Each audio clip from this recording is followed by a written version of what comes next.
जय श्री कृष्ण। राधे राधे जी। आज की कथा में आप सभी भक्तों का हार्दिक स्वागत है।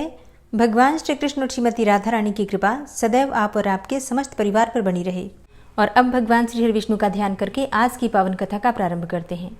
श्री पराशर जी कहते हैं कि एक दिन बलराम और कृष्ण साथ साथ गौ चराते हुए अति रमणीय तालवन में गए। उस दिव्य तालवन में धेनुक नामक एक गधे के आकार वाला दैत्य मृगमांस का आहार करता हुआ सदा रहा करता था। उस तालवन को पके फलों की संपत्ति से संपन्न देखकर उन्हें तोड़ने की इच्छा से गोपगण बोले। गोपी ने कहा कि भैया राम और कृष्ण इस भूमि प्रदेश की रक्षा सदा धेनुकासुर करता है, इसलिए यहाँ ऐसे पके पके फल लगे हुए हैं और अपनी गंध से संपूर्ण दिशाओं को आमोदित करने वाले ये ताल फल तो देखो, हमें इन्हें खाने की इच्छा है। यदि आपको अच्छा लगे तो थोड़े से झाड़ दीजिए। अब श्री पराशर जी कहते हैं कि गोप कुमारों के ये वचन सुनकर बलराम जी ने ऐसा ही करना चाहिए ये कहकर फल गिरा दिया और पीछे कुछ फल कृष्णचंद्र ने भी पृथ्वी पर गिराए। परंतु गिरते हुए फलों का शब्द सुनकर वह दुर्धप और दुरात्मा गर्दभासुर क्रोधपूर्वक दौड़ा। उस महाबलवान असुर ने अपने पिछले 2 पैरों से बलराम जी की छाती पर लात मारी। फिर बलराम जी ने उसके उन पैरों को ही पकड़ लिया और उसे पकड़कर आकाश में घुमाने लगे। जब वो निर्जीव हो गया तो उसे अत्यंत वेग से उस ताल वृक्ष पर ही दे मारा। उस गधे ने गिरते गिरते उस ताल वृक्ष से बहुत से फल इस प्रकार गिरा दिए जैसे कि प्रचंड वायु बादलों को गिरा दे। फिर उसके सजातीय अन्य गर्दभासुरों के आने पर भी कृष्ण और राम ने उन्हें अनायास ही ताल वृक्षों पर पटक दिया। हे मैत्रेय, इस प्रकार एक क्षण में ही पके हुए ताल फलों और गर्दभासुरों के देहों से विभूषिता होकर पृथ्वी अत्यंत सुशोभित होने लगी।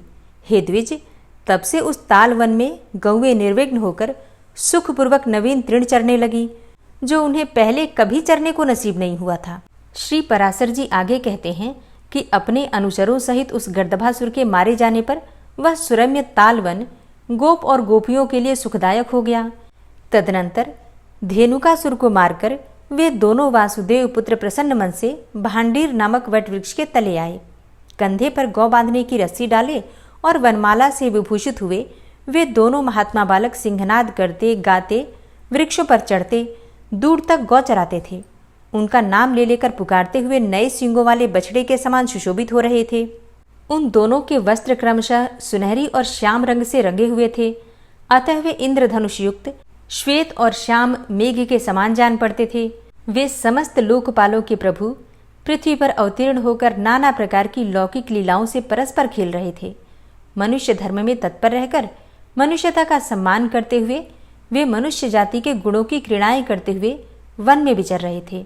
वे दोनों महाबली बालक कभी झूला में झूलकर, कभी परस्पर मल्ल युद्ध कर और कभी पत्थर फेंक कर नाना प्रकार से व्यायाम कर रहे थे।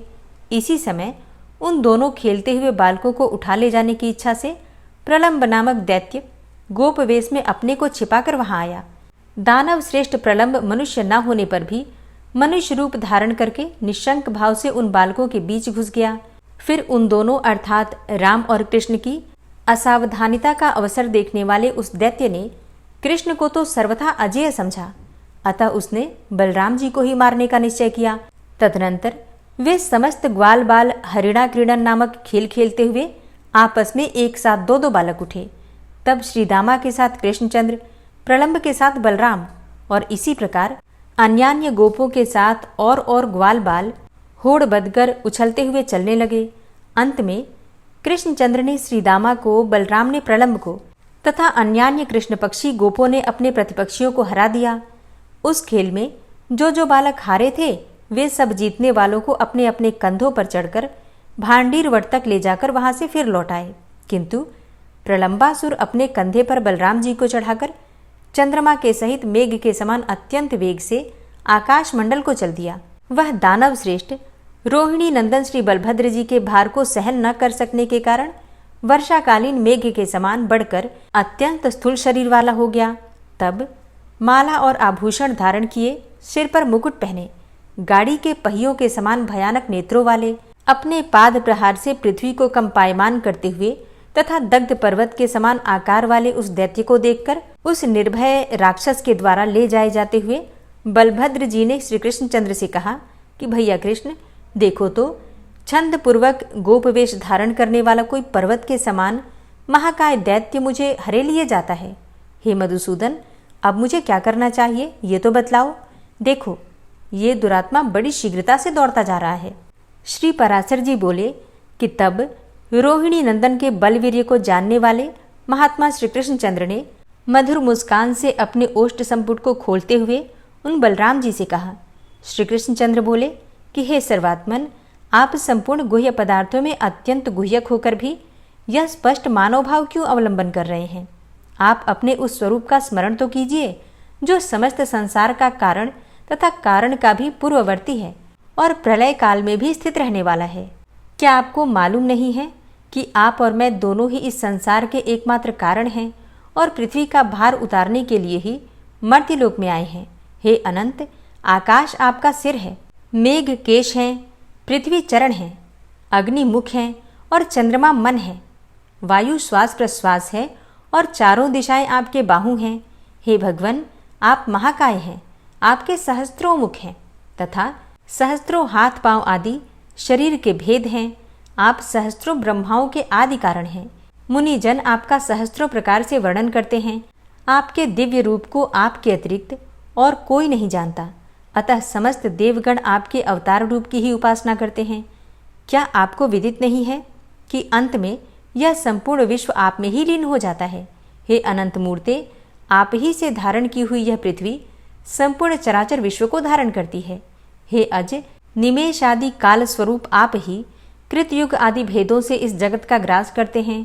जिस प्रकार बड़वानल से पिया हुआ जल वायु द्वारा हिमालय तक पहुंचाए जाने पर हिम का रूप धारण कर लेता है और फिर सूर्य की किरणों का संयोग होने से जल रूप हो जाता है, उसी प्रकार हे ईश, यह समस्त जगत रुद्रादि रूप से आप ही के द्वारा विनष्ट होकर आप परमेश्वर के ही अधीन रहता है और फिर प्रत्येक कल्प में आपके हिरण्यगर्भ रूप से सृष्टि रचना में प्रवृत्त होने पर यह विराट रूप से स्थूल जगत रूप हो जाता है।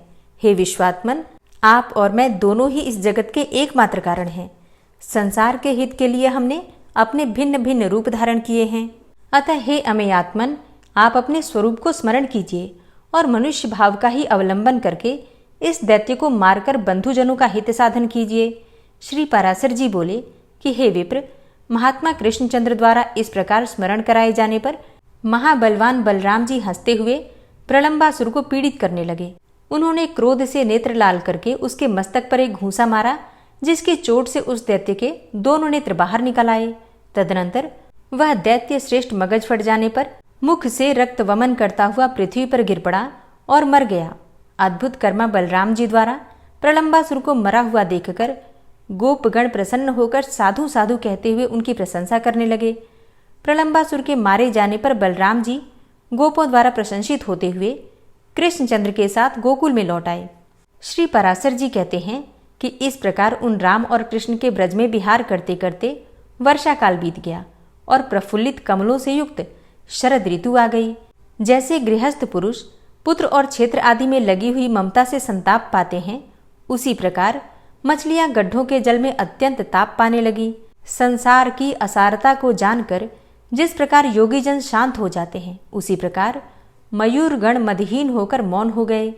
विज्ञानी गण सब प्रकार की ममता छोड़कर जैसे घर का त्याग कर देते हैं, वैसे ही निर्मल श्वेत मेघों ने अपना जल रूप सर्वस्व छोड़कर आकाश मंडल का परित्याग कर दिया। विविध पदार्थों में ममता करने से जैसे देहधारियों के हृदय सारहीन हो जाते हैं, वैसे ही शरतकालीन सूर्य के ताप से सरोवर सूख गए। निर्मल चित्त पुरुषों के मन जिस प्रकार ज्ञान द्वारा समता प्राप्त कर लेते हैं, उसी प्रकार शरतकालीन जलों को स्वच्छता के कारण कुमुदों से योग्य संबंध प्राप्त हो गया। जिस प्रकार साधु कुल में चरम देहधारी योगी सुशोभित होता है, उसी प्रकार तारका मंडल मंडित निर्मल आकाश में पूर्ण चंद्र विराजमान हुआ। जिस प्रकार क्षेत्र और पुत्र आदि में बढ़ी हुई ममता को विवेकी जन शनह शनह त्याग देते हैं, वैसे ही जलाशयों का जल धीरे धीरे अपने तट को छोड़ने लगा। जिस प्रकार अंतरायों अर्थात विघ्नों से विचलित हुए कुयोगियों का क्लेशों से पुनः संयोग हो जाता है, उसी प्रकार पहले छोड़े हुए सरोवर के जल से हंस का पुनः संयोग हो गया। क्रमशः महायोग अर्थात संप्रज्ञात समाधि प्राप्त कर लेने पर जैसे यति निश्चल आत्मा हो जाता है, वैसे ही जल के स्थिर हो जाने से समुद्र निश्चल हो गया। सर्वगत भगवान विष्णु को जान लेने पर मेधावी पुरुषों के चित्तों के समान समस्त जलाशयों का जल स्वच्छ हो गया। योगाग्नि द्वारा जिनके क्लेश समूह नष्ट हो गए हैं, उन योगियों के चित्तों के समान शीत के कारण मेघों के लीन हो जाने से आकाश निर्मल हो गया। जिस प्रकार अहंकार जनित महान दुख को विवेक शांत कर देता है, उसी प्रकार सूर्य किरणों से उत्पन्न हुए ताप को चंद्रमा ने शांत कर दिया। प्रत्याहार जैसे इंद्रियों को उनके विषयों से खींच लेता है, वैसे ही शरत काल ने आकाश मेघों को, पृथ्वी से धूलि को और जल से मल को दूर कर दिया। पानी से भर जाने के कारण मानो तालाब के जल पूरक कर चुकने पर अब स्थिर रहने और सूखने से रात दिन कुंभक एवं रेचक क्रिया द्वारा प्राणायाम का अभ्यास कर रहे हैं। इस प्रकार ब्रजमंडल में निर्मल आकाश और नक्षत्रमय शरत काल के आने पर श्री कृष्णचंद्र ने समस्त ब्रजवासियों को इंद्र का उत्सव मनाने के लिए तैयारी करते देखा। अब महामती कृष्णचंद्र ने उन गोपों को उत्सव के उमंग से अत्यंत उत्साहपूर्ण देखकर कौतूहलवश अपने बड़े बूढ़ों से पूछा कि आप लोग जिसके लिए फूले नहीं समाते, वह इंद्र यज्ञ क्या है? इस प्रकार अत्यंत आदरपूर्वक पूछने वाले श्री कृष्ण से नंदगोप ने कहा। नंदगोप बोले कि मेघ और जल का स्वामी देवराज इंद्र है। उसकी प्रेरणा से ही मेघगण जल रूप रस की वर्षा करते हैं। हम और अन्य समस्त देहधारी उस वर्षा से उत्पन्न हुए अन्न को ही बरतते हैं तथा उसी को उपयोग में लाते हुए देवताओं को भी तृप्त करते हैं। उस वर्षा से बढ़ी हुई घास से ही तृप्त होकर ये गौएं तुष्ट और पुष्ट होकर वत्सवती एवं दूध देने वाली होती हैं। जिस भूमि पर बरसने वाले मेघ दिखाई देते हैं, उस पर कभी अन्न और तृण का अभाव नहीं होता और न कभी वहां के लोग भूखे रहते ही देखे जाते हैं। यह पर्जन्य देव इंद्र पृथ्वी के जल को सूर्य किरणों द्वारा खींचकर संपूर्ण प्राणियों की वृद्धि के लिए उसे मेघों द्वारा पृथ्वी पर बरसा देते हैं। इसीलिए वर्षा ऋतु में समस्त राजा लोग, हम और अन्य मनुष्यगण देवराज इंद्र की यज्ञों द्वारा प्रसन्नतापूर्वक पूजा किया करते हैं। श्री पराशर जी आगे कहते हैं कि इंद्र के पूजा के विषय में नंद जी के ऐसे वचन सुनकर श्री दामोदर देवराज को कुपित करने के लिए ही इस प्रकार कहने लगे कि हे तात, हम ना तो कृषक हैं और ना व्यापारी, हमारे देवता तो गौएं ही हैं, क्योंकि हम लोग वंचर हैं। आन्वीक्षिकी अर्थात तर्कशास्त्र, त्रयी अर्थात धर्मकांड, दंड नीति और वार्ता, ये 4 विद्याएं हैं। इनमें से केवल वार्ता का विवरण सुनो। हे महाभाग, वार्ता नाम की यह एक विद्या ही कृषि, वाणिज्य और पशुपालन इन तीनों वृत्तियों की आश्रयभूता है। वार्ता की इन 3 भेदों में से कृषि किसानों के, वाणिज्य व्यापारियों की और गोपालन हम लोगों की उत्तम वृत्ति है। जो व्यक्ति जिस विद्या से युक्त है, उसकी वही इष्ट देवता है, वही पूजा अर्चा करने के योग्य है, वही परम उपकारिणी है। जो पुरुष एक व्यक्ति से फल लाभ करके अन्य की पूजा करता है, उसका इहलोक अथवा परलोक में कहीं भी शुभ नहीं होता। खेतों के अंत में सीमा है, सीमा के अंत में वन है और वनों के अंत में समस्त पर्वत हैं। ये पर्वत ही हमारी परम गति है। हम लोग न तो किवाड़े तथा भित्ति के अंदर रहने वाले हैं और न निश्चित गृह अथवा खेत वाले किसान ही हैं। हम लोग तो चक्रधारी मुनियों की भांति समस्त जन समुदाय में सुखी हैं। सुना जाता है कि इस वन के पर्वतगण काम रूपी इच्छानुसार रूप धारण करने वाले हैं। ये मनोवांछित रूप धारण करके अपने अपने शिखरों पर विहार किया करते हैं और जब कभी वनवासी गण इन गिरिदेवों को किसी तरह की बाधा पहुंचाते हैं तो वे सिंहादि रूप धारण करके उन्हें मार डालते हैं। अतः आज से इस इंद्र यज्ञ के स्थान पर गिरि यज्ञ अथवा गो यज्ञ का प्रचार होना चाहिए। हमें इंद्र से क्या प्रयोजन है? हमारे देवता तो गौएं और पर्वत ही हैं। ब्राह्मण लोग मंत्र यज्ञ तथा कृषकगण सिर यज्ञ अर्थात हल्का पूजन करते हैं। अतः पर्वत और वनों में रहने वाले हम लोगों को गिर यज्ञ और गो यज्ञ करना चाहिए। अतएव आप लोग विधि पूर्वक मेध्य पशुओं की बलि देकर विविध सामग्रियों से गोवर्धन पर्वत की पूजा करें। आज संपूर्ण व्रज का दूध एकत्रित कर लो और उससे ही ब्राह्मणों तथा अन्यान्य याचिका को भोजन कराओ। इस विषय में और अधिक सोच विचार मत करो। गोवर्धन की पूजा, होम और ब्राह्मण भोजन समाप्त होने पर शरद ऋतु के पुष्पों से सजे हुए मस्तक वाली गौएं गिरिराज की प्रदक्षिणा करें। हे गोपगण, आप लोग यदि प्रीतिपूर्वक मेरी इस सम्मति के अनुसार कार्य करेंगे तो इससे गौओं को, गिरिराज को और मुझे अत्यंत प्रसन्नता होगी। श्री पाराशर जी बोले कि कृष्णचंद्र के इन वाक्यों को सुनकर नंद आदि ब्रजवासी गोपों ने प्रसन्नता से खिले हुए मुख से साधु साधु कहा और बोले कि हे वत्स, तुमने अपना जो विचार प्रकट किया है वो बड़ा ही सुंदर है। हम सब ऐसा ही करेंगे। आज से गिर यज्ञ का प्रचार किया जाए। तदनंतर उन ब्रजवासियों ने गिर यज्ञ का अनुष्ठान किया तथा दही, खीर और मांस आदि से पर्वतराज को बलि दी। सैकड़ों हजारों ब्राह्मणों को भोजन कराया तथा पुष्पांचिता गौओं, सजल जलधर के समान अत्यंत गर्जन वाले सांडों ने गोवर्धन की परिक्रमा की। हे द्विज, उस समय कृष्णचंद्र ने पर्वत के शिखर पर अन्य रूप से प्रकट होकर ये दिखलाते हुए कि मैं मूर्तिमान गिरिराज हूँ, उन गोप श्रेष्ठों के चढ़ाए हुए विविध व्यंजनों को ग्रहण किया। कृष्णचंद्र ने अपने निज रूप से गोपों के साथ पर्वतराज के शिखर पर चढ़कर अपने ही दूसरे स्वरूप का पूजन किया। तदनंतर उनके अंतर्ध्यान होने पर गोपगण अपने अभिष्ट वर पाकर गिर यज्ञ समाप्त करके फिर अपने गोष्ठों में चले आए। श्री पाराशर जी कहते हैं कि हे मैत्रेय, अपने यज्ञ के रुक जाने से इंद्र ने अत्यंत रोषपूर्वक संवर्तक नामक मेघों के दल से इस प्रकार कहा कि अरे मेघों, मेरा यह वचन सुनो और मैं जो कुछ भी कहूँ उसे मेरी आज्ञा सुनते ही बिना कुछ सोचे विचारे तुरंत पूरा करो। देखो, अन्य गोपों के सहित दुर्बुद्धि नंद गोप ने कृष्ण की सहायता से बल से अंधे होकर मेरा यज्ञ भंग कर दिया है। अतः जो उनकी परम जीविका और उनके गोपत्व का कारण है, उन गौओं को तुम मेरी आज्ञा से वर्षा और वायु के द्वारा पीड़ित कर दो। मैं भी पर्वत शिखर के समान अत्यंत ऊंचे अपने ऐरावत हाथी पर चढ़कर वायु और जल छोड़ने के समय तुम्हारी सहायता करूंगा। श्री पराशर जी बोले कि हे द्विज, इंद्र की ऐसी आज्ञा होने पर गौओं को नष्ट करने के लिए मेघों ने अति प्रचंड वायु और वर्षा छोड़ दी। हे मुने, उस समय एक ही क्षण में मेघों की छोड़ी हुई महान जलधाराओं से पृथ्वी, दिशाएं और आकाश एक रूप हो गए। मेघगण मानो विद्युलता रूप दंडाघात से भयभीत होकर महान शब्द से दिशाओं को व्याप्त करते हुए मूसलाधार पानी बरसाने लगे। इस प्रकार मेघों के अहर्निश बरसने से संसार के अंधकारपूर्ण हो जाने पर ऊपर नीचे और सब ओर समस्त लोक जलमय सा हो गया। वर्षा और वायु के वेग पूर्वक चलते रहने से गौओं के कटी, जंघा और ग्रीवा आदि सुन्न हो गए और कांपते कांपते अपने प्राण छोड़ने लगी, अर्थात मूर्छित हो गईं। हे महामुने, कोई गौएं तो अपने बछड़ों को अपने नीचे छुपाई खड़ी रहीं, कोई जल के वेग से वत्सहीना हो गईं। वायु से कांपते हुए दीन बदन बछड़े मानो व्याकुल होकर मंद स्वर से कृष्णचंद्र से रक्षा करो ऐसा कहने लगे।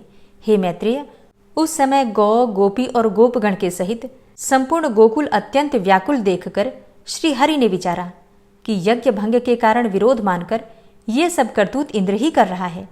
अतः अब मुझे संपूर्ण ब्रज की रक्षा करनी चाहिए। अब मैं धैर्यपूर्वक बड़ी बड़ी शिलाओं से घनीभूत इस पर्वत को उखाड़कर इसे एक बड़े छत्र के समान ब्रज के ऊपर धारण करूंगा। श्री पराशर जी बोले कि श्री कृष्णचंद्र ने ऐसा विचार कर गोवर्धन पर्वत को उखाड़ लिया और उसे लीला से ही अपने एक हाथ पर उठा लिया। पर्वत को उखाड़ लेने पर शूरनंदन श्री श्याम सुंदर ने गोपों से हंसकर कहा, आओ शीघ्र ही इस पर्वत के नीचे आ जाओ।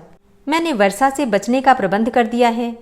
यहाँ वायुहीन स्थानों में आकर सुखपूर्वक बैठ जाओ, निर्भय होकर प्रवेश करो, पर्वत के गिरने आदि का भय मत करो।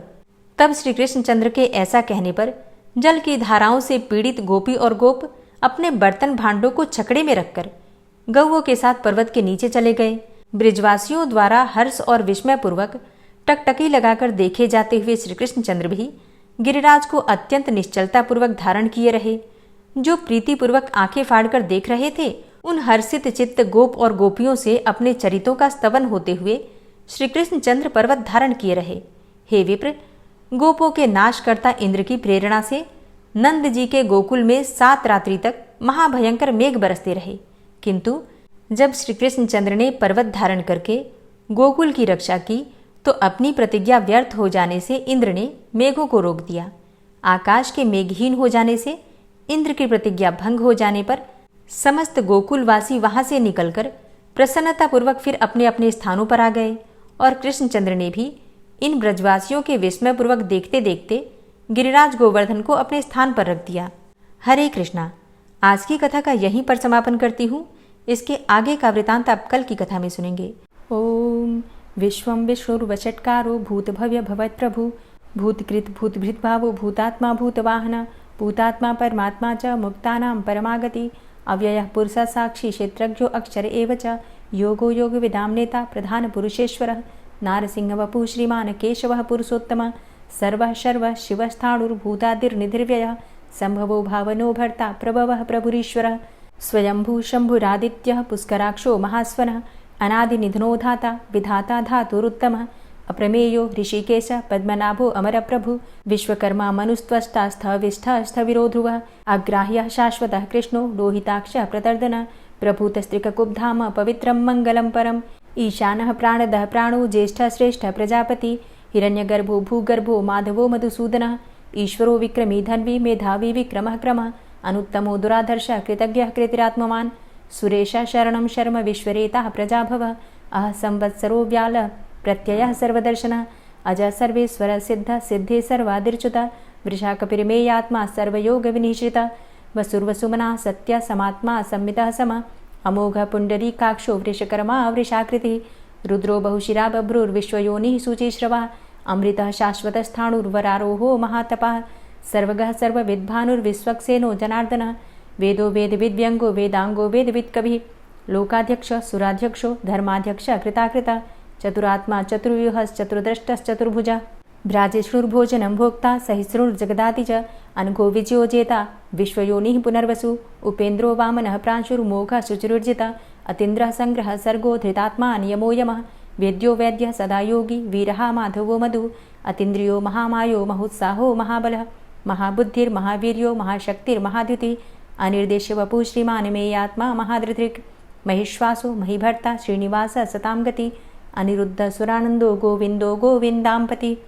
मरीचिर्दमनो हंस सुपर्णो भुजगोत्तम हिरण्यनाभ सुतपा पद्मनाभ प्रजापति अमृत्यु सर्वदिक्सिंह संधाता सन्धिमानस्थिर अजो दूर्मर्षणः शास्ता विश्रुतात्मा सुरारिः गुरुर्गुर्तमो धाम सत्य सत्यपराक्रम निमिषो अनिमिषो श्रग्वी वाचस्पतिरुदारधि अग्रणिर्ग्रामणी श्रीमान् न्यायो नेता समीरण सहस्रमूर्धा विश्वात्मा सहस्राक्ष सहस्रपात् आवर्तनो निवृत्तात्मा संवृतः संप्रमर्दन अह संवर्तको वहनिर्निलोधरणीधरः सुप्रसादः प्रसन्नात्मा विश्वदृग् विशुभुग्विभु सत्कर्ता सत्कृतः साधु जहर्नुर्नारायणो नरः असंख्येयो अप्रमेयात्मा विशिष्टशिष्टकृच्छुवि सिद्धार्थ सिद्धसङ्कल्प सिद्धिदः सिद्धिसाधनः वृषाहि वृषभो विष्णुर्विष्पर्वा वृषोदरः वर्धनो वर्धमानश्च विविक्तः श्रुतिसागरः सुभुजो दूर्धरो वाग्मी महेन्द्रो वसुदो वसु नैकरूपो बृहद्रूप शिपिविष्टः प्रकाशनः ओजस्तेजो द्युतिधरः प्रकाशात्मा प्रतापनः रिद्धस्पष्टाक्षरो मन्त्रश्चन्द्रांशुर्भास्करदुतिः अमृतांशुद्भवो भानु शशबिन्दुः सुरेश्वरः औषधं जगतः सेतु सत्यधर्मपराक्रमः भूतभव्य भवन्नाथ पवनः पावनो नलः कामः कामकृत्कान्तः कामः कामप्रदः प्रभु युगादिकृद्युगावर्तो नैकमायो महाशनः अदृश्योऽव्यक्तरूपश्च सहस्रजितनन्तजित् इष्टो अविशिष्ट शिष्टेष्ट शिखण्डी नहुसो वृष क्रोधः क्रोधकृत्कर्ता विश्वबाहुर्महीधरः अच्युतः प्रतितः प्राणदो वासवानुजः अपां निधिर्धिष्ठानं प्रमत्तः प्रतिष्ठितः स्कन्दः स्कन्दधरो धूर्यो वरदो वायुवाहनः वासुदेवो बृहद्भानुरादिदेवः पुरन्दरः अशोकस्तारणस्तारः शूरः सौरिर्जनेश्वरः अनुकूलः शतावर्त पद्मी पद्मनिभेक्षणः पद्मनाभो अरविन्दाक्ष पद्मगर्भ शरीरभृत् महर्धिरिद्धो वृद्धात्मा महाक्षो गरुडाध्वजः अतुलः शर्भो भीमो समयज्ञो हविर्हरि सर्वलक्षणलक्षण्यो लक्ष्मीवान् समितिञ्जय वीक्षरो रोहितो मार्गो हेतुर्दामोदरः सह महीधरो महाभागो वेगवान् मिताशन उद्भवः क्षोभणो देव श्रीगर्भ परमेश्वर करणं कारणं कर्ता विकर्ता गहनो गुह व्यवसायो व्यवस्थान संस्थान स्थानदो ध्रुव परर्थी परमस्पस्तुष्ट पुष्ट सुभेक्षण रामो विरामो विरजो मार्गो नेयो नयोनयः वीर शक्तिमतां श्रेष्ठो धर्मो धर्मविदुत्तमः वैकुण्ठः पुरुषः प्राणदः प्रणवः पृथु हिरण्यगर्भः शत्रुघ्नो व्याप्तो वायुरुधोक्षजः ऋतुः सुदर्शनः कालः परमेष्ठी परिग्रहः उग्रः संवत्सरो दक्षो विश्रामो विश्वदक्षिणः विस्तारः स्थावरस्थाणु प्रमाणं बीजमव्ययम् अर्थो अनर्थो महाकोशो महाभोगो महाधनः अनिर्विण्णः स्थविष्टोऽभू धर्मयुपो महामख नक्षत्रनेमिर्नक्षत्री क्षम चामः समीहनः यज्ञ इज्यो महिज्यश्च क्रतुसत्रं सतां गतिः सर्वदर्शी विमुक्तात्मा सर्वज्ञो ज्ञानमुत्तमं सुव्रतः सुमुखः सुष्मा सुघोषः सुखदः सुहृतः मनोहरो जित्क्रोधो वीरबाहुर्विदारणः स्वापनः स्ववसो व्यापी नैकात्मानैककर्मकृत् वत्सरो वत्सलो वत्सी रत्नगर्भो धनेश्वरः धर्मगुप्त धर्मकृद्धर्मी सदसक्षरमक्षरम् अविज्ञाता सहस्रांसुर्विधाता कृतलक्षणः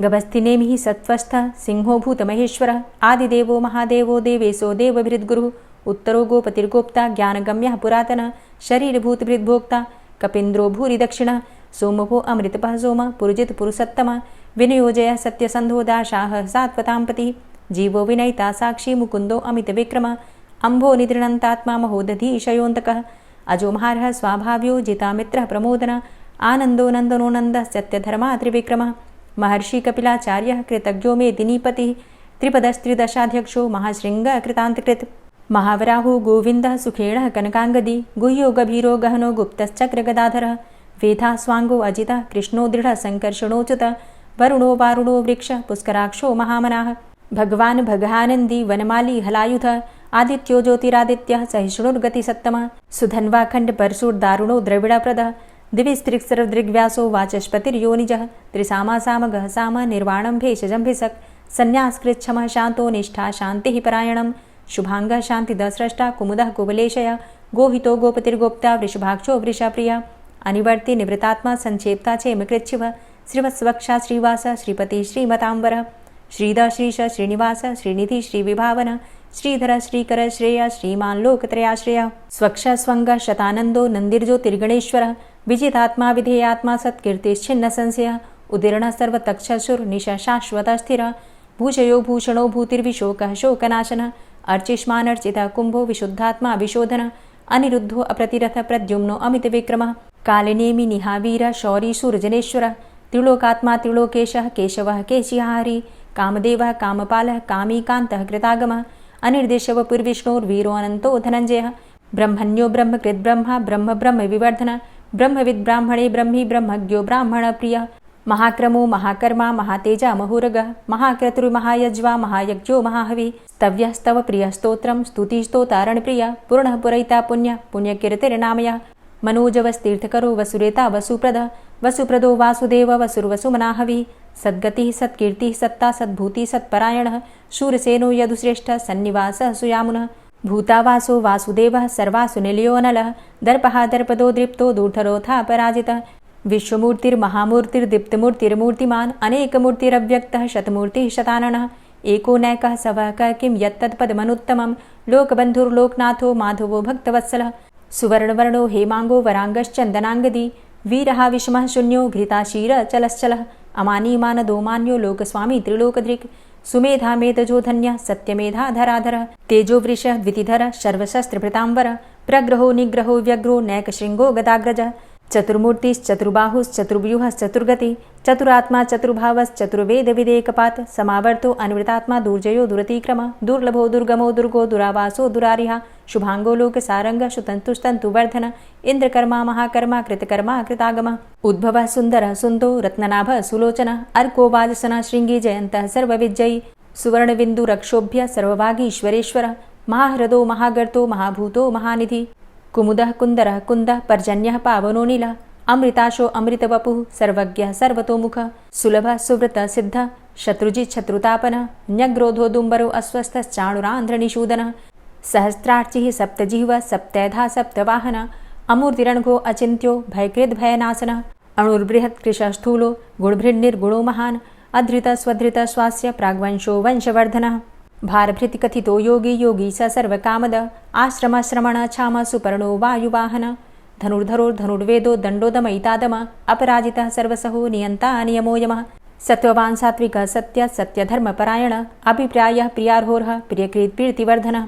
विहाय सगतिर्ज्योति सुरुचिर्हुद्भुग्विभु रविर्विलोचनः सूर्य सविता रविलोचनः अनन्तो हुद्भुग्भोक्ता सुखदो नैकजोग्रजः अनिर्विण्णः सदामर्षि लोकाधिष्ठानमद्भुतः सनात सनातन्तमः कपिलः कपिरप्ययः स्वस्तिदः स्वस्तिकृत् स्वस्ति स्वस्तिभुक् स्वस्ति दक्षिणः रौद्रः कुण्डली चक्रे विक्रमयुर्जितशासनः शब्दातिगः शब्दशः शिशिरः शर्वरीकरः अक्रूरः पेशलो दक्षो दक्षिणः क्षमिणाम्बर विद्वतमो वितभय पुण्यश्रवणकीर्तन उत्तारणो दुष्कृतिः पुण्यो दुःस्वप्ननाशन वीरः रक्षणः सन्तो जीवनः पर्यवस्थितः अनन्तरूपो अनन्तसृर्जितमन्युर्भयापः चतुरश्रो गभीरात्मा विदिशो व्यादिशो दिश अनादिर्भूर्भुवो लक्ष्मी सुवीरो रुचिराङ्गद जननो जन्मादिर्भीमो भीमपराक्रम आधारनीलयोधाता पुष्पहासः प्रजागर ऊर्ध्वग सत्पथाचार प्राणदः प्रणवपण प्रमाणं प्राणनीलयः प्राणभृत् प्राणजीवनः तत्त्वं तत्त्वविदेकात्मा जन्म मृत्यु जरातिग पूर्वस्वस्तरुस्तार सविता प्रपितामह यज्ञो यज्ञपतिर्यज्वा यज्ञांगो यज्ञवाहन यज्ञभृद्यज्ञकृद्यज्ञ यज्ञभुग्यज्ञसाधन यज्ञान्तिकृद्यज्ञ गुह्यमन्यमन्नादेव च आत्मयोनिः स्वयं जातो वैखानः सामगायन देवकी नन्दन स्रष्टा क्षितिसः पापनाशन शङ्खभृन्नन्दकी चक्री शारङ्गधन्वा गदाधरः रथाङ्गपाणिरक्षोभ्य सर्वप्रहरणायुध ओम नमः इति। श्री राधा कृपा कटाक्ष स्तोत्र। मुनीन्द्र वृंद वंदिते त्रिलोकशोकहारिणि प्रसन्नवक्त्र पंकजे निकुंज भूविलासिनी व्रजेन्द्र भानुनंदिनी व्रजेन्द्र सूनु संगते कदा करिष्यसि मां कृपा कटाक्ष भाजनम्। अशोकवृक्षवल्लरी वितानमण्डपस्थिते प्रवालबालपल्लव प्रभारुणान्ध्रिकोमले वराभयस्फुरत्करे प्रभूतसम्पदालये कदा करिष्यसि मां कृपा कटाक्ष भाजनम्। अनङ्गरङ्गमङ्गलं प्रसङ्गभङ्गुरं भ्रुवां सविभ्रमं ससम्भ्रमं दृगन्तबाणपातने निरन्तरं वशीकृत प्रतीतनन्दनन्दने कदा करिष्यसि मां कृपा कटाक्ष भाजनम्। तडित्सुवर्णचम्पक प्रदीप्तगौरविग्रहे मुखप्रभापरास्तकोटिसारदेन्दुमण्डले विचित्रचित्रसञ्चरच्चकोरशावलोचने कदा करिष्यसि मां कृपा कटाक्ष भाजनम्। मदोन्मदादियौवने प्रमोदमानमण्डिते प्रियानुरागरञ्जिते कलाविलासपण्डिते अनन्यधन्यकुञ्जराज्यकामकेलिकोविदे कदा करिष्यसि मां कृपा कटाक्ष भाजनम्। अशेषहावभावधीरहीरहारभूषिते प्रभूतशातकुम्भकुम्भकुम्भिकुम्भसुस्तनि प्रशस्तमन्दहास्यचूर्णपूर्णसौख्यसागरे कदा करिष्यसि मां कृपा कटाक्ष भाजनम्। मृणालवालवल्लरी तरङ्गरङ्गदौर्लते लताग्रलास्यलोलनीललोचनावलोकने ललल्लुलन्मिलन्मनोज्ञमुग्धमोहिनाश्रिते कदा करिष्यसि मां कृपा कटाक्ष भाजनम्। सुवर्णमल्लिकाञ्चितत्रिरेखकम्बुकण्ठगे त्रिसूत्रमङ्गलीगुणत्रिरत्नदीप्तिदीधिते सलोलनीलकुन्तलप्रसूनगुच्छगुम्फिते कदा करिष्यसि मां कृपा कटाक्ष भाजनम्। नितम्बबिम्बलम्बमानपुष्पमेखलागुणे प्रशस्तरत्नकिङ्किणीकलापमध्यमञ्जुले करीन्द्रशुण्डदण्डिकावरोहशोभगोरुके कदा करिष्यसि मां कृपा कटाक्ष भाजनम्।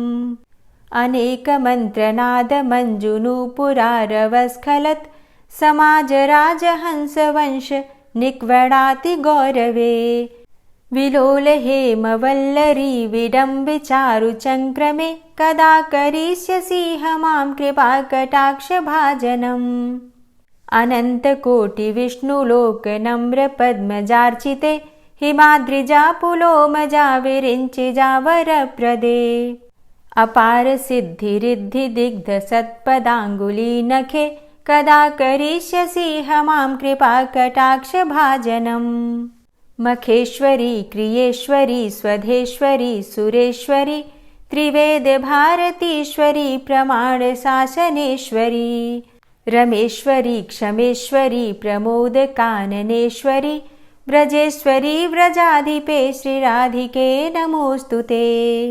इतीममद्भुतं स्तवं निशम्य भानुनन्दिनी करोतु सन्ततं जनं कृपा कटाक्ष भाजनम्।